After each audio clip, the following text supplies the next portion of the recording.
So welcome to our third video. My name is Linda Dunn, StockValue.com, and as I mentioned earlier, I worked on Wall Street for many years, and I'm sharing my observations right now on key factors in the market, how to understand the market, how to get better results. So one thing I want to impress upon you is I'm not a registered investment advisor. I don't handle individuals' money. None of my recommendations that I'm talking to you about today are geared towards individual portfolios or advice thereof. It's just more general education on pointing out factors that are key in the market. So let's start. First of all, people are often asking me, what stock should I buy now? And my answer is always, the bulk of one's money should, in my opinion, be put into the S&P 500. So that's Standard & Poor's 500 of the biggest stocks. It's really a proxy for the economy as a whole. And the first rule of investing is diversification.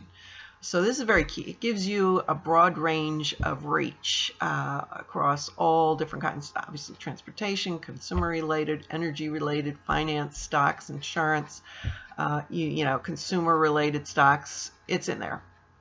And the reason that's so key is because if certain parts of the economy is weak, for example, the consumer, the industrial side of the economy could be strong. And the market is made up of very smart people trading back and forth between these two groups and other groups, and it's really a good approach that you don't get too far exposed to anyone in particular. So there are many ways to invest money. One is the S&P 500, as we talked about, exchange traded funds, ETFs, commodities, options, bonds, of course, and so forth and so on. And lately, what we've seen is mutual funds, which something like 85% of them have underperformed the stock market over a number of years, that managers are looking for other ways to put their money to work. So a lot of them have just adopted S&P 500 indexes because that's their bogey, to outperform that, and they're not outperforming it. So they're just in it, and it's a much more passive approach. It gives them, better results over time. A second thing they're doing is going into private placements, which is actually buying into companies themselves, and this adds a lot of risk to their portfolio.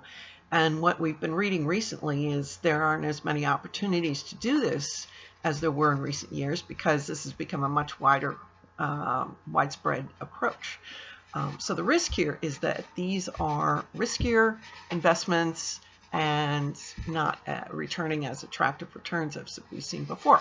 So that's why I'm advocating valuation rotation, which is what I've used for many, many years, and it works really well because ranges of stocks are, believe it or not, predictable.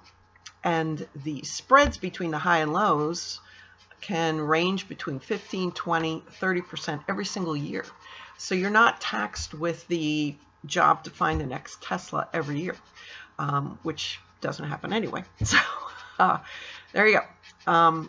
So what does this involve? This involves buying stocks with low valuations and then trading out of them as they get to the top end of those valuations, either getting rid of the position overall or lightening the position.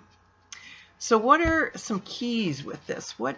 Why do we like this approach? Well, number one, it's fairly predictable, believe it or not. Second of all, as opposed to something like a market timing approach, which has proven over time not to be very effective. What is market timing? Market timing is where you're trying to anticipate either reactions to current events or what's going to come down the pike. An example might be, there's a lot of discussion right now, are you going into a recession?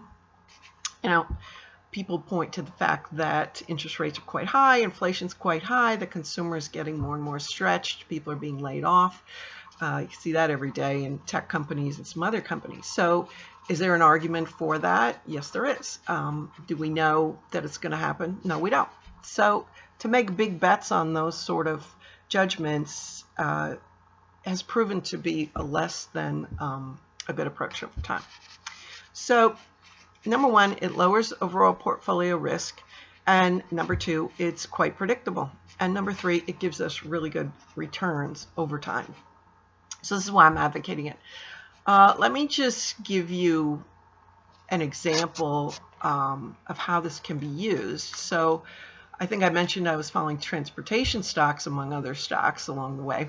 And I started following them back in the early 80s when interest rates were 14% and energy prices were very, very high and off the charts. Now, the airline group is very exposed to both interest rates. In fact, they're the most interest sensitive group in the S&P, and they're also very exposed to high energy prices. It's a large piece of their cost, as you might imagine. They're trying to fly their planes.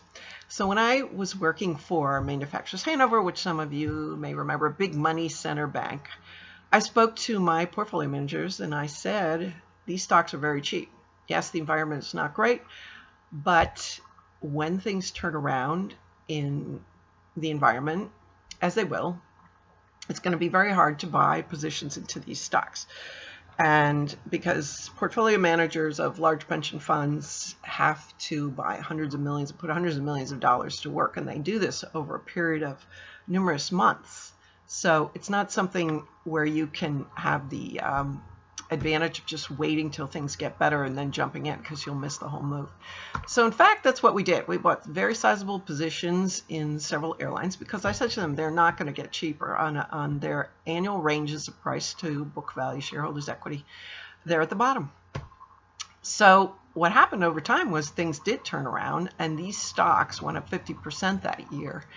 And our clients were very happy with us. So that gives you an example of how this is actually used in my, and this is where I got the big aha moment. It's like, oh, look at that. You know, we can really estimate where the upside and downside are going to be on these stocks, and so protect ourselves on the downside and really take advantage of that upside potential. So in future videos, we'll talk more about the dynamics of the market and how to make some good money on it with low risk. And thank you very much for your attention. Have a good day.